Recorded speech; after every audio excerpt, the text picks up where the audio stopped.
because you mostly saw like the enclaves of like different halal cuisines, like in, Harlem or in Bay Ridge or Jackson Heights, you would only experience like, Desi food, Arab food, African food, and people didn't have that many options to try other stuff. So like I feel like you would only see those kind of restaurants back then, like 10, 15 years ago. And now it's like you have Vietnamese food, Thai food, Korean food, all kinds of different food now.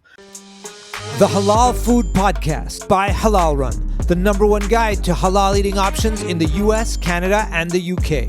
On our podcast, we feature inspiring and accomplished Muslims in the West from all backgrounds. We talk to them about their lives and the halal places where they love to eat. This is part 2 of our 3-part conversation with the MuslimFoodies, a leading prominent blogger or team of bloggers in the New York City area. In part 2, we dig into the heart of the conversation, which is some of their recommendations for halal places to check out in New York. If you enjoy what you're listening to, make sure to hit that like button. Now over to the conversation. All right, so I'm going to ask you one more question before we start talking about the main subject, which is food, right? Tell me a bit about, like, from each of your perspectives. Like, it sounds like you're all from the New York area originally, right? Like Queens, Bronx, Brooklyn. Like, where did you grow up? Where are your families from originally? Like, what part of the world? Like, people, we have a lot of bloggers who are South Asian, some are Arab, some are, different, for some are African.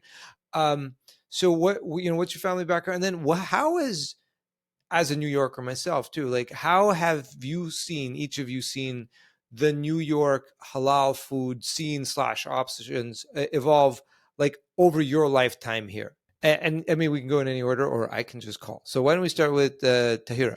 So I was actually born and raised in Parkchester, Bronx. That is my home. That is my grounding force. And when I was growing up, there was really no nearby halal.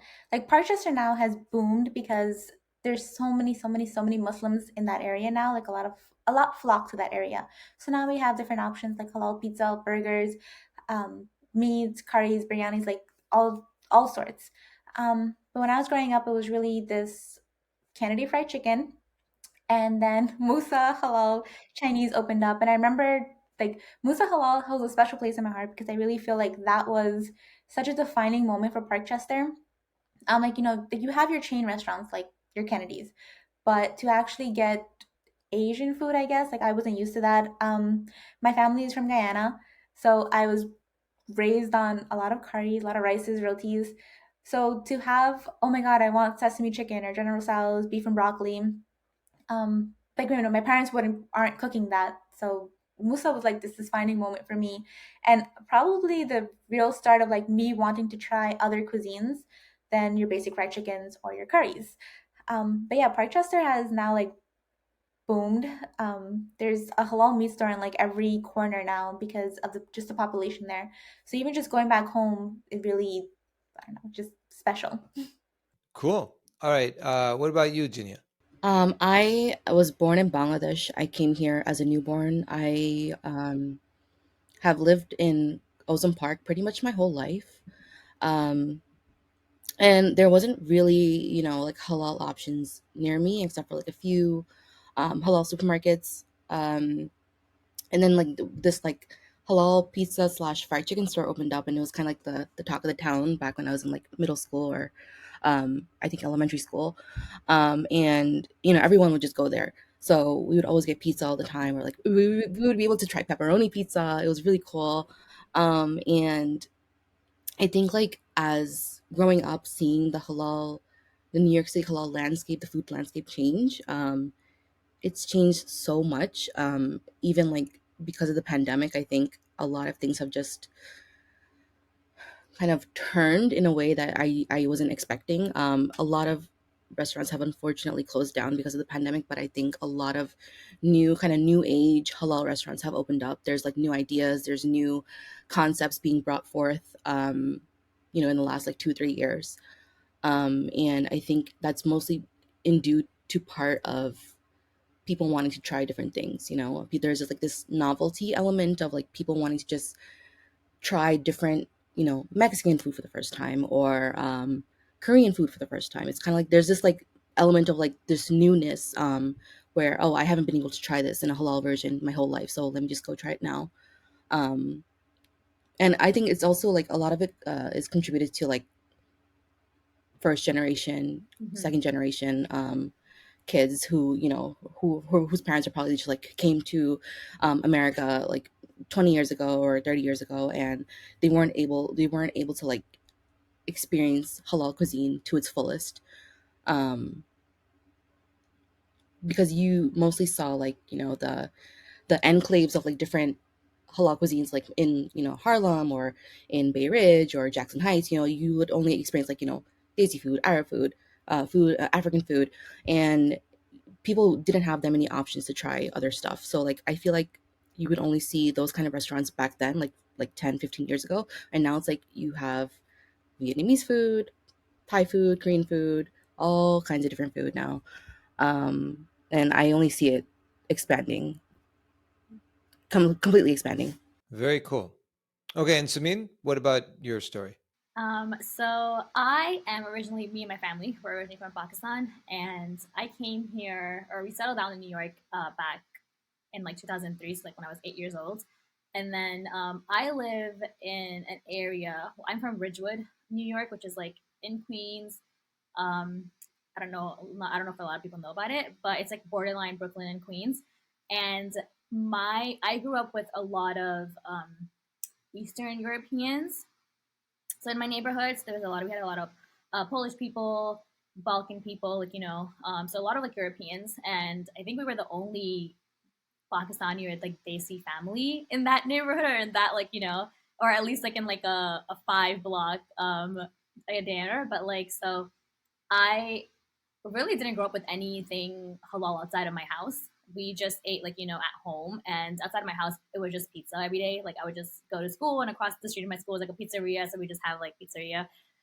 And then when I went to Manhattan, that is like Ridgewood didn't really have a lot to offer then, so I would always hang out in Manhattan. And that's when I was introduced to halal cart food, actually, because we didn't even have halal cart food in my neighborhood.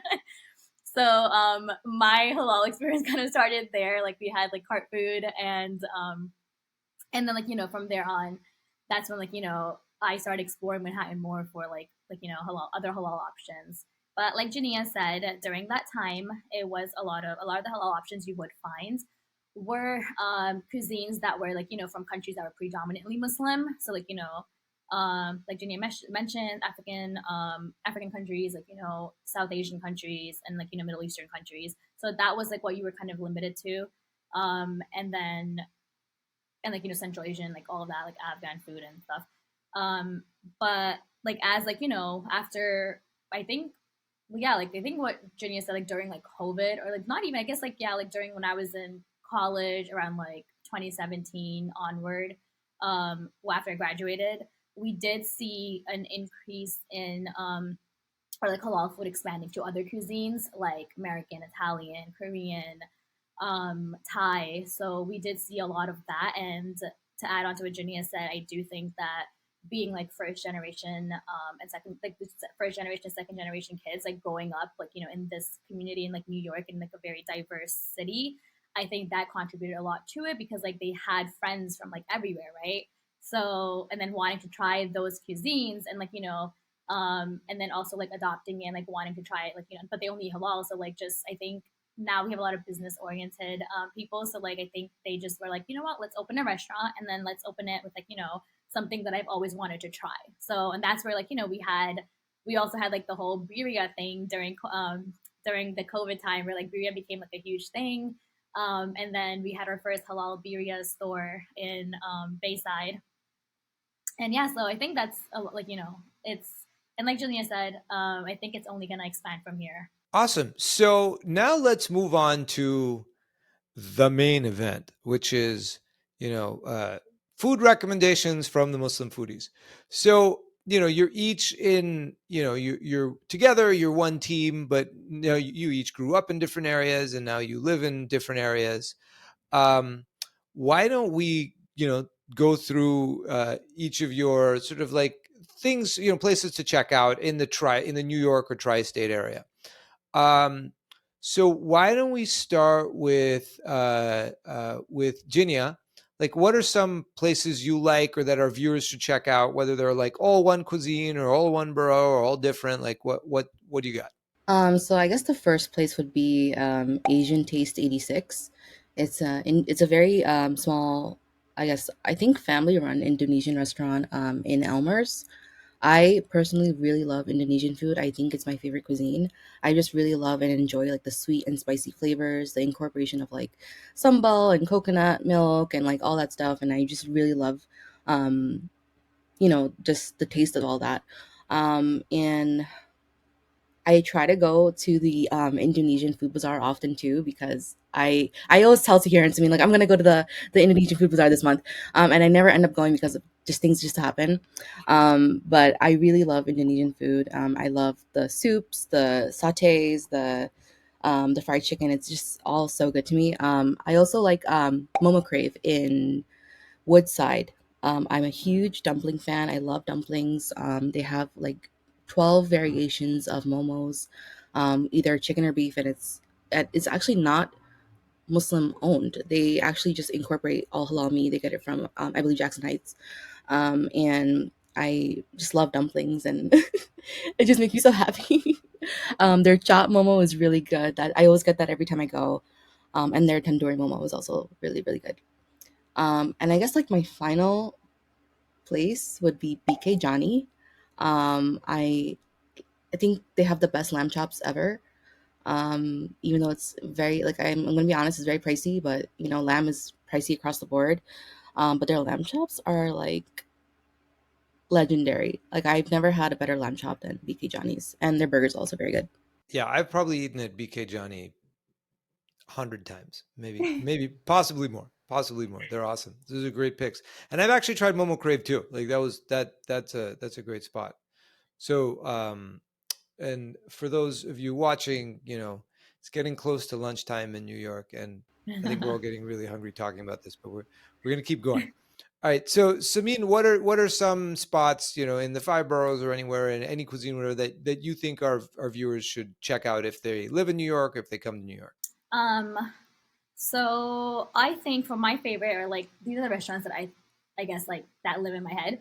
One of them would be Mudu, which is chicken and noodle ball, which is the Korean chicken and noodle spot in Queens, and I just love ramen, I guess, and I love fried chicken and boneless fried chicken. Actually, I don't come at me, but I love boneless fried chicken. And Mudu has like every single time I went there, it hasn't disappointed me. I've always enjoyed it. I love the atmosphere there. And it's also a non-Muslim owned restaurant, but they have incorporated halal meat to accommodate for the community and stuff like that, and which was amazing. So when we first found that out, I was really excited, and that restaurant has I always think about it. Another restaurant I would say to check out will be Masawa, which is if anyone wants to try like Ethiopian food, halal Ethiopian food. This was the first time I had halal Ethiopian food that had Ethiopian food that had meat in it, which was halal. And I think maybe that's why I always think about it, because it was so good. The flavors were all there. Because aside from that, I think I've only had just the vegetarian options at Ethiopian restaurants. But yeah, this was the first time I had halal Ethiopian meat, and it was like a game changer. I think about that a lot. It's just so far up in Manhattan that I don't get to visit as often as I would want to, but I would definitely recommend it. And like I said, the atmosphere is great there too. It's an amazing spot. I also really enjoy Soul Spot whenever I'm in the Dumbo area. Soul food is just it's everyone needs to try it. It's just so good. I don't think I've met anyone or at least in my friend circle that has said that they don't like Soul Spot, or they don't like mac and cheese, or their mac and cheese is so good, and their jerk chicken is really good. So that's another place I love going. And then my last place I would say is No Pork Halal, and I don't know why, but that place just has my heart. I think it's because I grew up watching a lot of television, and then in American television, everyone's always doing takeout for American fast food Chinese food, and I think that's why I just love American fast food Chinese. So no pork halal is like the first time or the first Chinese like halal food, American Chinese halal food that I had, and I don't know, I just love it so much, so I always go to it. It's always like the same, like it's like you get it to go. It's like a fast, like like it's fast food. Like you could just like order it and like you just like you have it like near Dumbo, or like if I'm always on a drive, if I'm ever on a drive, like I could just like have like my Chinese food on the side and just eat it while I'm driving. But yeah, like those are the places that I would definitely like recommend or just check out. And I also think no pork halal, which I'm familiar with as well, might have the most genius halal restaurant name. Oh yes, oh yes. I do wish that they do. I feel like if they like kind of like renovate a little bit, they'll have like they're so packed all the time. Every time I went, they're so busy, but I feel like they have like the potential to be even more busier. But like it's just like like it feels like a hole in the wall when you go there, because like it's just very like it's a small place. There's like nowhere to eat. Like, there's like nowhere to sit. But just like aside from like the renovation part, like that's a great spot. And I feel like I tried introducing it to my cousins, and they were just like, "Oh, we don't know. Like we don't know. This doesn't look really nice." But I was like, "No, trust me, the food is good." Awesome picks.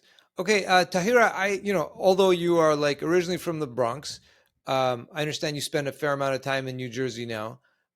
So how about do you have like recommendations for viewers, in New Jersey or who visit New Jersey? Because New Jersey also has a tremendous number of halal restaurants, also like exploding recently. Yeah, I was just about to say, I was like, I feel like New Jersey is just like on the up and up. I really haven't had any food in New Jersey that I haven't absolutely loved, but a lot of my food places are really due to my comfort. I like food that just makes me feel really good and really homey and wholesome. For instance, like if I want comfort dumplings, like I'm with Jiniya, dumplings are like hold a special place in my heart. You can never go wrong with a dumpling. So if I wanted to get a comfort dumpling in Jersey, I'd probably go to Momo King. And it's like this really small. They do like a restaurant and it divided it into stalls.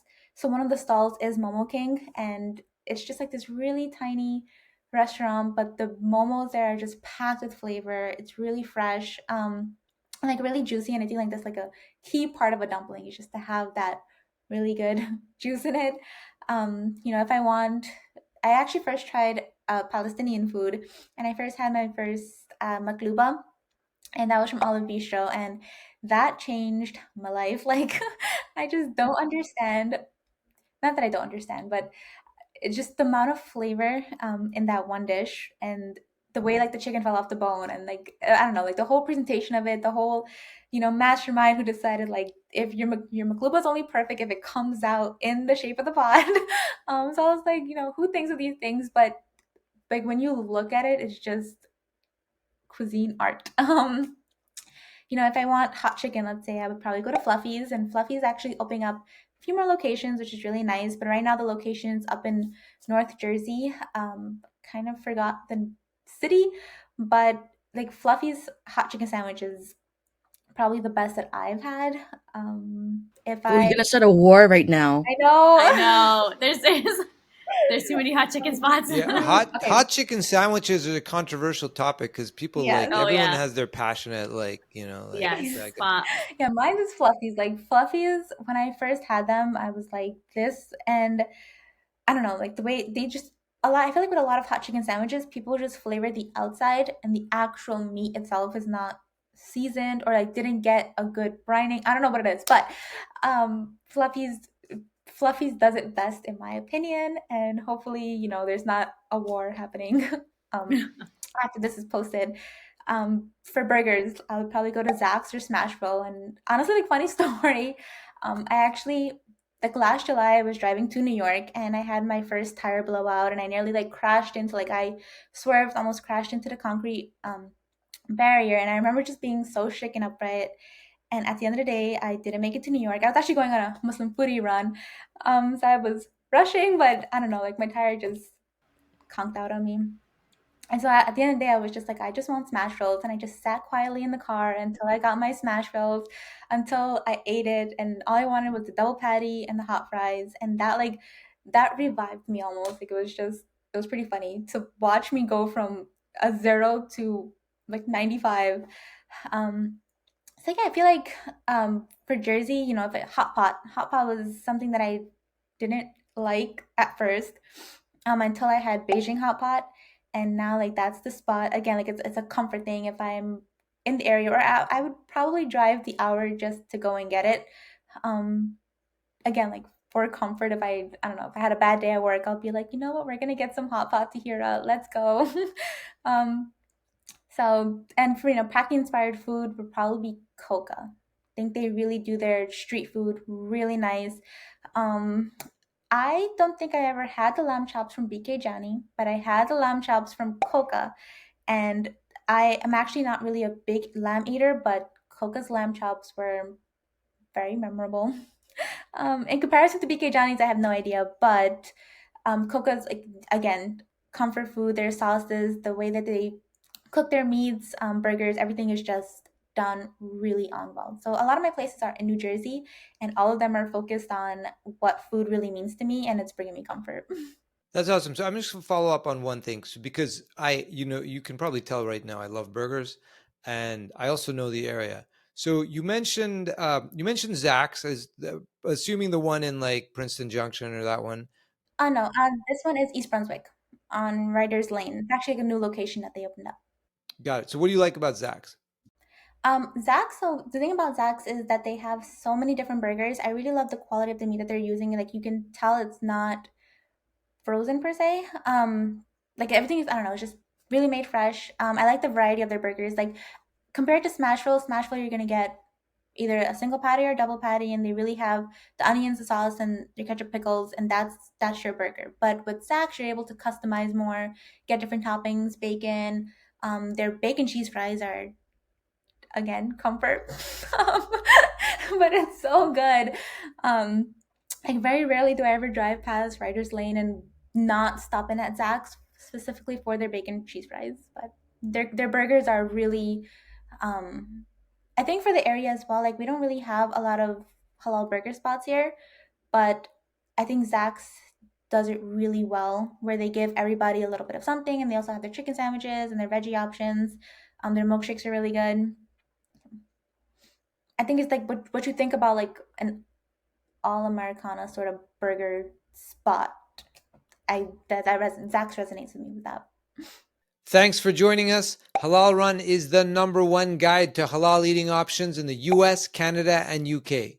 We have over 17,000 listings in our directory in over 2,500 cities across North America and the UK.